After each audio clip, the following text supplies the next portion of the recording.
নমস্কার বন্ধুরা, কুকিং প্যালেটে তোমাদের স্বাগত। আজকে বানাবো বরবটি বাটা। আমি এখানে বরবটি, পেঁয়াজ, কয়েকটা রসুন আর লঙ্কা নিয়েছি। তেল গরম হয়ে গেছে কড়াইতে। এবার এর মধ্যে আমি রসুন, লঙ্কা, কাঁচা লঙ্কা, পেঁয়াজ সব একসাথে দিয়ে একটু ভেজে নেব। একটু ভালো করে লাল লাল করে ভেজে নেব। আর তারপর একটু কালো জিরে দিয়ে দেবো। আর তারপর বরবটিগুলো দিয়ে দেব। এবার বরবটিগুলো আমি ভালো করে ভেজে নেব। আর আমি এখানে একটু নুন আর হলুদ দিয়ে দিয়েছি।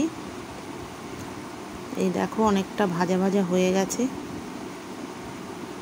এবার আমি নামিয়ে নেব আর শিলে বেটে নেব। আমি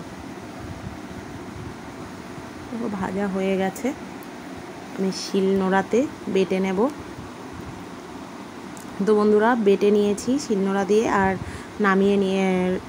প্লেটে নামিয়ে নিয়েছি। আর এটা আমি গরম ভাত দিয়ে সার্ভ করে দেব।